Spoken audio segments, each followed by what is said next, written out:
नमस्कार। आज हम BF Skinner operant conditioning theory के बारे में पढ़ेंगे। अब इसको इंस्ट्रूमेंटल थ्योरी भी कहते हैं, रिस्पॉन्स स्टिमुलस थ्योरी भी कहते हैं। अब जो ये ऑपरेंट है, इसका क्या मीनिंग होता है? Operant involving the modification of behaviour by the reinforcing और inhibiting effect of its consequences. मतलब जो व्यवहार है उसका परिवर्तन इसमें सम्मिलित है। किसके द्वारा? पुनर्बलन के द्वारा या किसी चीज़ को हटाने के द्वारा, या मतलब इसमें पनिशमेंट और रिवार्ड की बात की जाती है। अब जो ऑपरेंट कंडीशनिंग है,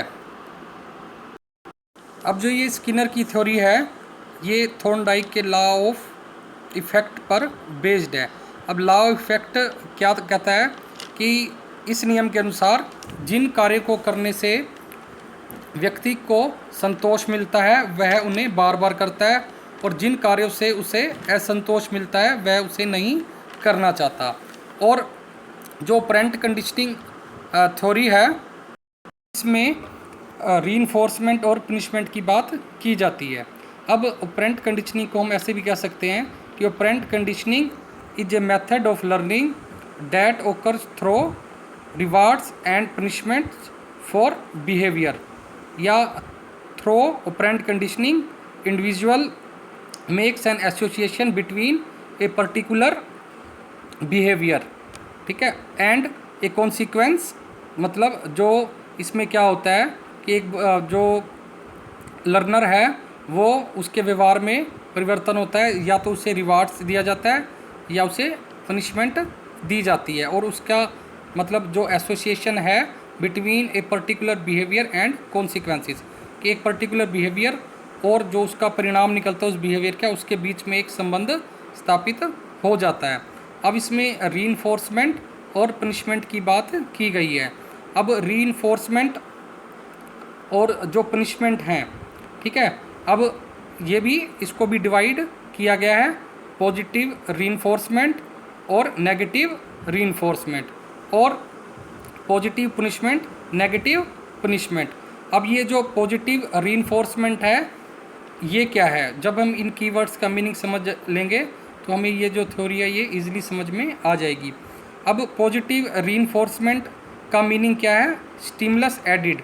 इसमें क्या होता है कि जो एक स्टिमुलस है, मतलब आप रिस्पॉन्स कर रहे हैं तो उसके बाद आपको स्टिमुलस मिलेगा, ठीक है। जैसे एक बच्चा है, कोई बच्चा अच्छा कार्य कर रहा है तो अच्छा कार्य करने के उपरांत उसको आप एक चॉकलेट दे रहे हैं या कुछ गिफ्ट दे रहे हैं, ठीक है, या आप उसको मोबाइल दिखा रहे हैं, ठीक है, या साइकिल चलवा रहे हैं उससे, ये कुछ भी करवा रहे हैं, तो वो क्या होगा, वो उससे रीइंफोर्स होगा, उससे वो मतलब उसको उस चीज़ से पुनर्बलन मिलेगा, ठीक है। ये होता है पॉजिटिव रीइंफोर्समेंट, मतलब इसमें स्टिमुलस को ऐड किया जाता है। अब नेगेटिव रीइंफोर्समेंट क्या होता है? स्टिमुलस रिमूव्ड, कि आपने बच्चा है, बच्चे को जो भी कुछ दिया है, जो कुछ रिवार्ड दिया है, मतलब उसको आपने वापस ले लिया। मतलब आपने जैसे मोबाइल दिया था या साइकिल दी थी या चॉकलेट दी थी, आपने देखा कि उसके कारण जो बच्चा है उसके ऊपर नेगेटिव इफेक्ट पड़ रहा है, ठीक है, वो उसको यूज़ करते उसके ऊपर उसका ध्यान ज़्यादा जा रहा है। जैसे सपोज करो कि आपने एक बच्चा फर्स्ट है उसको मोबाइल लेके दे दिया। अब मोबाइल लेने के उपरांत क्या हुआ कि वो मोबाइल को ज़्यादा यूज़ कर रहा है और पढ़ाई को कम कर रहा है, तो आप उससे मोबाइल वापस ले लेंगे और उसे क्या कहेंगे कि आप पहले अपना काम करो, उसके बाद आपको मोबाइल मिलेगा। तो वो जो आपने स्टिमुलस दिया था, यानी कि जो मोबाइल दिया था आपने उससे वापस ले लिया, और बच्चे ने फिर काम किया, फिर आपने उसको वापस मोबाइल दे दिया, ठीक है। मतलब जो स्टिमुलस था वो आपने रिमूव कर दिया। फिर इसमें एक नेगेटिव रिफोर्समेंट में क्या होता है कि जो स्टिमुलस हम रिमूव करते हैं उसको हम टेम्परेरी रिमूव करते हैं, ठीक है। अब हम बात करते हैं, अब देखो जैसे ये नेगेटिव रीइंफोर्समेंट की पिक्चर्स हैं, ठीक है, unwanted negative reinforcement, positive reinforcement. अब पॉजिटिव रीइंफोर्समेंट में क्या है? Rewarding stimulus presented by behaviour, कि एक बच्चा पढ़ाई अच्छी कर रहा है तो आप उसको स्टार्स दे रहे हैं, सिम्बलीज दे रहे हैं, ठीक है। और एक बच्चा जो है उसने अनवांटेड बिहेवियर किया कि आप नहीं चाह रहे कि वो ऐसा बिहेवियर करे, stimulus removed by the behaviour, तो आपने क्या किया कि उसको जो कुछ भी दिया था उससे वापस ले लिया, ठीक है, ताकि उसको ये एहसास हो कि मैंने जो काम करना है उसके ऊपर फोकस करूं, ठीक है, स्टिमुलस के ऊपर फोकस ना करूं। लेकिन आप उसको वो जो स्टिमुलस वापस लेते हैं वो टेम्परेरी लेते हैं, ठीक है, कुछ समय के बाद पश्चात उसको वापस दे देते हैं, ठीक है। अब हम बात करते हैं पॉजिटिव पनिशमेंट और नेगेटिव पनिशमेंट। अब पॉजिटिव पनिशमेंट में क्या होता है कि जो स्टिमुलस है वो एडिट कर दिया जाता है, मतलब कि जो अनडिजायरेबल चीज़ है, ठीक है, जो बच्चा चीज़ नहीं चाह रहा वो दे दी जाती है। मतलब जैसे कोई बच्चा बिहेव अच्छा नहीं कर रहा क्लास में, तो आपने उसको क्या किया, थप्पड़ मार दिया, ठीक है, या उसको एक्स्ट्रा होमवर्क दे दिया, तो मतलब आपने क्या किया, एक स्टिमुलस उसको में ऐड कर दिया कि जो बच्चा नहीं चाह रहा, कि मतलब जिस बिहेवियर के कारण बच्चे को कुछ एक्स्ट्रा करना पड़ रहा है, ठीक है, तो वो क्या हो जाएगी, पॉजिटिव पनिशमेंट, ठीक है, कि बच्चे को ये लगेगा कि अगर मैं ऐसा करूँगा तो मुझे ये चीज़ मिलेगी, इसके रिस्पॉन्स के बदले ये स्टिमुलस मिलेगा, ठीक है। अब क्या है नेगेटिव पनिशमेंट। अब जो नेगेटिव पनिशमेंट है इसमें क्या होता है कि जो बिहेवियर है बच्चे का, ठीक है, उसमें क्या होता है कि स्टिमुलस रिमूव, कि आपने उसको जो कोई भी स्टिमुलस है जो उसके बिहेवियर में बाधा डाल रहा है, ठीक है, तो आप उसको परमानेंटली रिमूव कर देते हैं, ठीक है। देखो पॉजिटिव नेगेटिव रीइंफोर्समेंट में क्या था कि जो स्टिमुलस था वो रिमूव किया गया था, ठीक है, टेम्परेरी। लेकिन नेगेटिव पनिशमेंट में क्या होता है कि जो स्टिमुलस होता है वो परमानेंटली ये लॉन्ग टाइम के लिए रिमूव्ड कर दिया जाता है। जैसे मोबाइल है, तो बच्चा मोबाइल को ज़्यादा यूज़ कर रहा है, तो आपने देखा कि मोबाइल ज़्यादा यूज़ करने से बच्चा एक क्लास में 2 बार फेल हो गया, तो आप क्या करोगे कि उस जो मोबाइल है उससे छीनेंगे और उसको मतलब बिल्कुल ही नहीं देंगे। तो आपने क्या किया, जो स्टिमुलस था उसको रिमूव्ड कर दिया, ठीक है। अब जैसे पॉजिटिव पनिशमेंट है कि जैसे कोई काम नहीं कर रहा, ठीक है, कंपनी में, तो क्या करते हैं कि आप उसकी सैलरी को डिडक्ट कर लेते हैं, ठीक है, तो उससे क्या होगा कि वो जो स्टिमुलस था, ठीक है, मतलब वो उसमें ऐड हो गया। अब आप इस फोटो से देख सकते हैं कि positive punishment add something unpleasant, कि आपने कुछ अनप्लीजेंट उसमें ऐड कर दिया, और negative punishment remove something desirable, कि उसकी जो कुछ चीज़ थी उसको हटा दिया, ठीक है। अब स्किनर का क्या मानना था कि जो पनिशमेंट होती है उसका बच्चे के ऊपर इफ़ेक्ट पड़ता है, मतलब कि अगर आप किसी बच्चे को बहुत ज़्यादा पनिशमेंट दे रहे हैं तो क्या होगा कि वो स्कूल को छोड़ भी सकता है सीखने की अपेक्षा। अब जो रीइंफोर्समेंट है ये वर्क करता है, और जो स्किनर है वो रीइंफोर्समेंट को यूज़ करने की बात करता है, और उसमें भी क्या है, शेड्यूल ऑफ रीइंफोर्समेंट, कि मतलब कि रीइंफोर्समेंट को कब और कैसे यूज़ करना चाहिए, ठीक है। एक है कंटिन्यूअस और पार्शियल। मतलब कंटिन्यूअस रीइंफोर्समेंट का मतलब क्या है कि लगातार, कि हर बच्चे को आप बिहेवियर के लिए रीइंफोर्समेंट मिल रहा है, हम लगातार मिल रहा है, मतलब कि जो बिहेवियर है अगर आप वो स्टार्ट करवाना चाहते हैं तो ये जो कंटिन्यूअस रीइंफोर्समेंट है ये अच्छा होता है। लेकिन जो कंटिन्यूअस रीइंफोर्समेंट होता है ये लंबे समय तक काम नहीं करता, क्योंकि जो अगर आप कंटिन्यूअस रीइंफोर्समेंट दे रहे हैं तो बच्चा लालची बन सकता है, ठीक है। इसलिए जो रीइंफोर्समेंट है हमें कंटिन्यूअस से धीरे धीरे पार्शियल की ओर जाना चाहिए, ठीक है। कंटिन्यूअस का मतलब क्या कि आप टेस्ट ले रहे हैं और आप मतलब हर टेस्ट में बच्चे को गिफ्ट दे रहे हैं। जैसे आपने 10 टेस्ट सपोज लिए, तो 10 के 10 टेस्टों में आप बच्चे को चॉकलेट दे रहे हैं, तो बच्चा क्या होगा कि उसकी हैबिट बन जाएगी चॉकलेट लेने की, ठीक है। तो वो ग्रीड के कारण उस सकते हैं रिस्पॉन्स करेगा, ठीक है। इसलिए वो कहते हैं कि हमें कंटिन्यूअस से पार्शियल की तरफ जाना चाहिए। अब पार्शियल का मतलब क्या होता है कि कभी आप दे रहे हैं और कभी नहीं दे रहे, और पार्शियल में क्या होता है कि शुरू में तो ये काम में नहीं करता, ठीक है, काम कम करता है, लेकिन लंबे समय के लिए ये काम कर सकता है, ठीक है। इसलिए जो पार्शियल है वो कंटिन्यूअस से बेटर माना जाता है, ठीक है। अब पार्शियल में भी क्या है इंटरवल एंड रेशो। ठीक है, अब इंटरवल और रेशो और क्या है, फिक्स्ड वेरिएबल, और उसमें रेशो में भी क्या है, fixed and variable. Fixed reinforcement में क्या होता है, फिक्स्ड पार्शियल रीइंफोर्समेंट में कि जो टाइम है, टाइम को नोट किया जाता है कि मतलब कि कितने गैप के बाद हमें रीइंफोर्समेंट करना है। मतलब जैसे हमने सपोज करो 10 बार टेस्ट लिया, तो हमने ये करा कि रीइंफोर्समेंट कब देना है, पहले में, तीसरे में, पाँचवें में, सातवें में, नौवें में। मतलब कि हमने फिक्स कर लिया कि कितने कितने गैप के बाद रीइंफोर्समेंट करना है, मतलब हमने फिक्स कर दिया रीइंफोर्समेंट।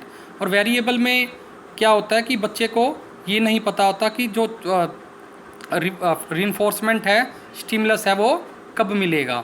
ठीक है, इसी तरह रेशो में क्या होता है, फिक्स्ड और वेरिएबल। अब रेशो में क्या होता है, अब देखो कि जो बच्चा है, ठीक है, उसको कितनी बार परफॉर्म करे कि उसको उस टेस्ट पर चॉकलेट दी जाए। सपोज करें कि आप 10 बार आप टेस्ट लिया, आपने 10 बार टेस्ट लिया रेशो में, और आपने जैसे पहले टेस्ट में ए बच्चे ने परफॉर्म करा, फिर फर्स्ट आया, दूसरे में बी बच्चा फर्स्ट आया, फिर तीसरे में ए फर्स्ट आया, तो तीसरे में जैसे ही ए फर्स्ट आया आपने उसको रिवार्ड कर दिया, उसको स्टिमुलस दे दिया। मतलब कि 2 बार बच्चे के फर्स्ट आने पर आप उसको रिवार्ड कर दें। ठीक है, फिर अगले में सी फर्स्ट आ गया, अगले में डी फर्स्ट आ गया, अगले में बी आ गया, फिर 2 बार जब बी फर्स्ट आया तो आपने बी को रिवार्ड कर दिया। ठीक है, तो इससे क्या होगा, जो फिक्स्ड रेशो रीइंफोर्समेंट होगा कि मतलब कितनी बार वो बच्चा उस बिहेवियर को रिपीट कर रहा है और आप उसको स्टिमुलस दे रहे हैं। ठीक है, उसमें जो बिहेवियर है वो रेशो फिक्स्ड बिहेवियर कहा जाता है। और वेरिएबल में क्या होता है कि उसमें बच्चे को ये नहीं पता होता कि कितनी बार परफॉर्म करें कि हमें स्टिमुलस मिलेगा। अब जैसे देखो, इसका एक एग्जांपल बताता हूँ कि जैसे गैम्बलर्स होते हैं, जुआरी होते हैं, वो जुआ खेलते हैं, तो पहली बारी में उनको वो जीत गए। ठीक है, अब दूसरी बारी में नहीं जीते, तीसरी बारी में नहीं जीते, चौथी बारी में नहीं जीते, पाँचवीं बारी में नहीं जीते, तो मतलब उनको क्या रहता है कि किसी न किसी बारी में हम जीतेंगे। मतलब जो यहाँ पर क्या है, वो रेशो वेरिएबल है, मतलब उनको ये लगा रहता है कि अगली बारी में हमें शायद वो स्टिमुलस मिल जाए, हम शायद उसको प्राप्त कर लें। ठीक है, तो इस तरह से ये स्टिमुलस हैं। ठीक है, अब स्किनर ने अपने 2 प्रयोग किए थे। पहला प्रयोग उसने चूहे पर किया था। अब उसने क्या किया, एक भूखे चूहे को एक बॉक्स में रख दिया, जिसे हम स्किनर बॉक्स भी कहते हैं। ठीक है, अब चूहा भूख के कारण इधर उधर हाथ पार मार रहा था, मतलब घूम रहा था, और अचानक से उसका जो पैर है वो लीवर पर आ गया, और लीवर को जैसे ही दबाया तो उस डिस्पेंसर, जो पहले डिस्पेंसर है, ट्यूब है, जो इससे जो फूड है वो बॉक्स में चला गया, और उसको वहाँ से जो खाना है, फूड है, वो मिल गया। ठीक है, अब चूहे ने क्या करा, जब भी उसे भूख लगती तो इधर उधर घूमता, और उसका जब पैर पंजा है जो वो लीवर बॉक्स पर लगता तो उसे खाना मिल जाता। तो इससे उसने अपने व्यवहार में ये डाल लिया कि लीवर को दबाने से फूड मिलेगा, मतलब रिस्पॉन्स करने से उसे स्टिमुलस मिलेगा। तो यहाँ पर जो रीइंफोर्समेंट था वो पॉजिटिव था। अब उसने स्किनर ने क्या किया कि चूहे को एक इलेक्ट्रिक शॉक देना शुरू किया। ठीक है, अब जो चूहा था वो लीवर को दबाता था और जो शॉक है वो बंद हो जाता था। मतलब इसमें क्या था, जैसे जो चूहा है, जब जैसे ही वो लीवर को दबाता था, जो उसका करंट है वो बंद हो जाता था। मतलब चूहे को यह पता चल गया कि लीवर को दबाने से करंट नहीं लगेगा, और उसने लीवर दबाना सीख लिया। मतलब यहाँ पर जो रीइंफोर्समेंट है वो और नेगेटिव रीइंफोर्समेंट है, मतलब करंट के द्वारा उसको लीवर दबाना सिखाया जा रहा है। ठीक है, अब इसी तरह उसने 1943 में कबूतर के ऊपर एक एक्सपेरिमेंट किया। उसने कबूतर को बॉक्स में रखा, और स्किनर ने यह लक्ष्य रखा कि जो कबूतर है वो दाहिनी ओर घूमकर एक पूरा चक्कर लगाकर एक निश्चित स्थान पर चोंच मारना सीख जाए। ठीक है, जैसे ही वो दाहिनी तरफ घूमकर चोंच मारता तो उसको भी फूड मिल जाता। ठीक है, तो इस प्रकार उसने जो अपने एक्सपेरिमेंट थे उसमें ये दिखाया कि जो रीइंफोर्समेंट है उससे जो क्रिया है वो उसको बल मिलता है। अब देखो जो क्लासिकल कंडीशनिंग है और ऑपरेंट कंडीशनिंग है, इसमें क्या डिफरेंस है। Nature of response, involuntary reflexive behaviour, मतलब कि जिसमें अनैच्छिक जो हमारा व्यवहार है वो प्रदर्शित होता है, और इसमें जो हमारा ऐच्छिक व्यवहार है उसके कारण आउटकम्स आता है। और टाइमिंग्स ऑफ स्टिमुलस, क्लासिकल में क्या होता है, प्रेसीड्स द रिस्पॉन्स, जो स्टिमुलस होता है वो रिस्पॉन्स से पहले दिया जाता है, और ऑपरेंट में क्या होता है, जो स्टिमुलस है वो रीइंफोर्समेंट है वो बाद में दिया जाता है। और टाइमिंग ऑफ रिस्पॉन्स, इसमें after the stimulus, classical conditioning में क्या होता है, जो रिस्पॉन्स होता है वो स्टिमुलस के बाद होता है, और ऑपरेंट में क्या होता है, जो रिस्पॉन्स होता है वो स्टिमुलस से पहले होता है। और रोल ऑफ लर्नर, जो क्लासिकल कंडीशनिंग में पैसिव होता है, लेकिन ऑपरेंट कंडीशनिंग में जो रोल ऑफ लर्नर होता है वो एक्टिव होता है, जैसे चूहा अपनी भूख मिटाने के लिए इधर उधर भाग रहा था।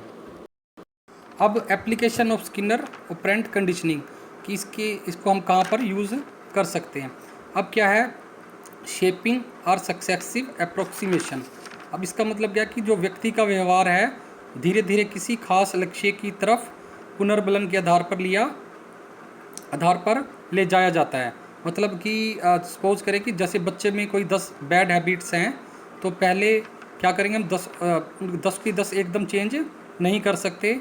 पहले एक चेंज करेंगे, फिर दूसरी करेंगे, फिर तीसरी करेंगे। इस तरह से धीरे धीरे उसको पुनर्बलन देते हुए हम उसकी सारी हैबिट्स को ख़त्म करवा देंगे। या जैसे कोई चैन स्मोकर है, वो मतलब दिन में 20 सिगरेट पीता है, तो एकदम सिगरेट नहीं छोड़ सकता, ठीक है। तो वो दिन में उसको रीइंफोर्समेंट देते हुए, तो उस व्यक्ति को हम जैसे 20 सिगरेट पीता है तो एक एक सिगरेट कम करवाते जाएंगे। मतलब 20 पीता है तो पहले 19 करवाएंगे, फिर 18, 17, इस तरह से उसकी जो बिहेवियर है उसको शेप करेंगे। दूसरा है टोकन इकोनॉमी। अब इसमें क्या होता है कि जो जैसे एक बच्चा है, अब बच्चे को हम क्या करते हैं कि उसको ये कह दिया हमने, सपोज करो कि एक दिन अगर आप अच्छा काम करेंगे तो आपको मैं 1 स्टार दूंगा, ठीक है। और अगर आप 10 बार अच्छा काम करेंगे तो आपको 1 स्माइली मिलेगी, ठीक है। और अगर आप जब आपके पास 10 स्माइली हो जाएंगी तो आपको मैं 1 टॉय लेके दूंगा। तो अब बच्चा क्या करता है कि उस मतलब जो उसको स्टिमुलस मिलता रहता है उससे वो व्यवहार करना सीख जाता है, और जो वो व्यवहार करता है तो उसकी वो हैबिट बन जाती है, ठीक है। जैसे पहले हमें क्या होता था कि जैसे हम चिप्स खरीदते थे तो उसमें से पॉइंट्स निकलते थे, ठीक है, कि 5 पॉइंट्स, 4 पॉइंट्स, 3 पॉइंट्स, 7 पॉइंट्स, ठीक है। तो चिप्स वाले क्या, तो हम जैसे कोई नंबर रह जाता था तो उसके लिए फिर क्या करते थे, बार बार उस चिप्स को खरीदते थे, ठीक है, कि ताकि जो हमारी सीक्वेंस है वो बन जाए। और इस तरह से जो हमारी हैबिट इंफॉर्मेशन है वो हो जाती थी, ठीक है। जैसे आप आजकल ऑनलाइन बैंक वाले हैं वो करते हैं, जैसे आप क्रेडिट या डेबिट कार्ड है आपके पास, तो आपको वो पॉइंट्स देते हैं कि आपने अगर इतने पैसे खर्च कर लिए तो आपको ये पॉइंट्स मिलेंगे, फिर आपके वो गिफ्ट या पैसों में कन्वर्ट हो जाएंगे। तो इस तरह से हम क्या करते हैं कि उन पॉइंट्स को इकट्ठा करने की चाहत में और खर्च करते रहते हैं, ठीक है। तो वो यहाँ पर जो रीइंफोर्समेंट है उसको यूज़ करते हैं। फिर है प्रीमैक प्रिंसिपल, इसको डेविड ने दिया था। अब उन्होंने क्या कहा था कि इसमें जो रीइंफोर्समेंट है, ठीक है, आइडेंटिफाइंग द बेस्ट रीइंफोर्सर, कि मतलब आपको ये देखना है कि जो बच्चा है या जो कोई भी है तो उसके लिए जो रीइंफोर्समेंट है वो बेस्ट कौन सा है।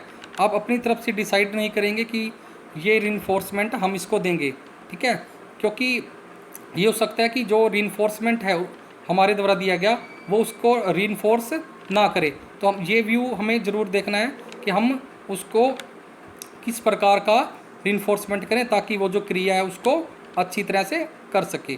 फिर है प्रोग्राम इंस्ट्रक्शन। अब बी.एफ. स्किनर ने प्रोग्राम इंस्ट्रक्शन दिया था, अभिक्रम निर्देशन दिया था।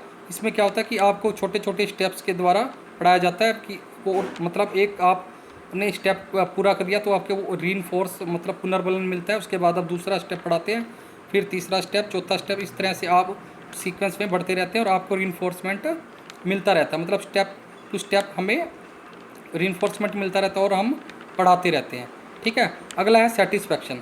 अब स्किनर के प्रयोगों ने यह सिद्ध कर दिया कि व्यक्ति को संतुष्टि प्रदान करने वाली क्रिया में व्यक्ति को संतुष्टि प्रदान करने वाली क्रिया से संतुष्टि मिलती है तो वह सक्रियता आती है और अधिगम भी शीघ्र होता है, ठीक है। अब नॉलेज ऑफ रिजल्ट्स, अब क्या होता है कि यदि विद्यार्थियों को उनके प्रयासों का ज्ञान करा दिया जाए तो विद्यार्थी अपने कार्यों में अधिक प्रगति कर सकते हैं।